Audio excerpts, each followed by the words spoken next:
Hi, and welcome to the Azam Sharp channel on YouTube. I'm your host, Mohammad Azam, and we're going to continue learning server-side Swift using Vapor framework.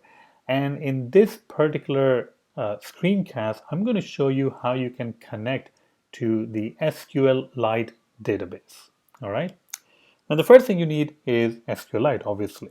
So what I'm using is I'm using base application. Now, this is not a free app. You have to pay for it, but you can easily go and create your databases from the terminal. All right. But I'm using base. It does not have any tables, anything. I have nothing. I have added nothing. The only thing I added is I saved the file as hello vapordb.sqlite and I added it to my project over here. Okay. The second thing you need to do is you need to go ahead and add the provider or the package that you will be using. So if I go to this particular URL, let me actually show you. Let me go over there and show it to you. So this is a provider that I'm using. It comes with Vapor. Actually, I mean, it is part of Vapor. You do have to reference it in a package. And basically this provider is going to help you to communicate with the SQLite database. So this line is the one that I've just added. This is the Git URL, obviously, as you can see. The other thing that I added is the SQLite.json file, which is pointing to the database that we just created, hello vapordb.sqlite, which is right over here, if you see on the left-hand pane. Okay. Now, it's not going to start working automatically, all right?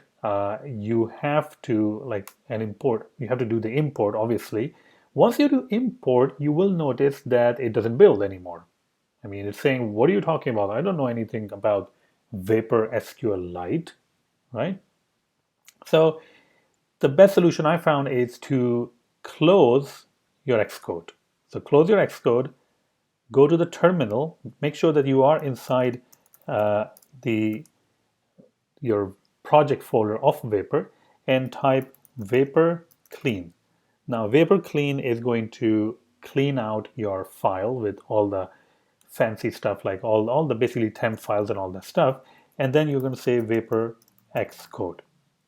Vapor Xcode is going to run and it's going to start downloading all the dependencies, and guess what? One of those dependencies is the Vapor SQLite package that you just added. It's going to take some time, so I'm not going to run that, and I also have already downloaded that.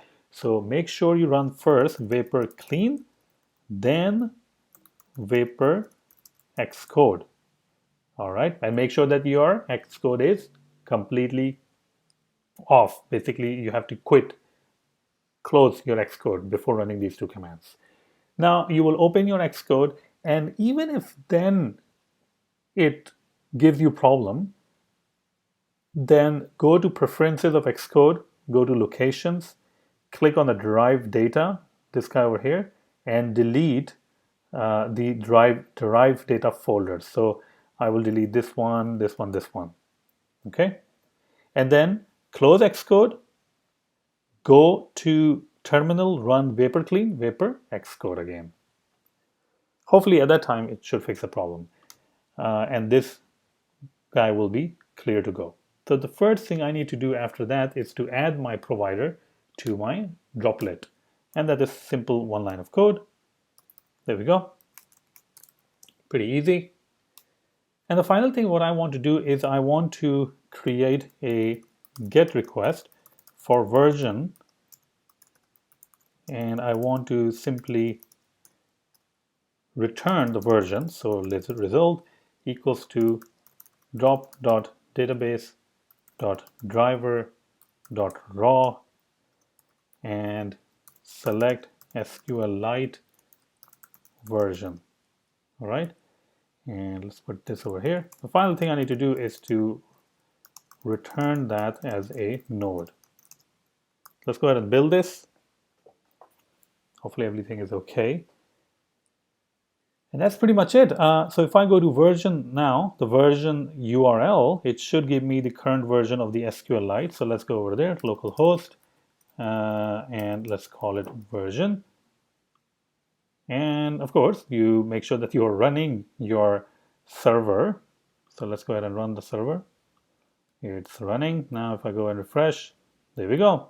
This means you are now connected to your SQLite database. And the possibilities of your app are now endless, because in the next screencast, I'm going to show you how you can actually persist and get information from the SQLite database. So you will read information and you will also save information to and from the SQLite database. So that's pretty much it. The hard part was actually just to set up, to make a connection to the database. After that, it's all easy peasy. All right. Hope you like this tutorial, the screencast, and I will see you later. Thank you very much.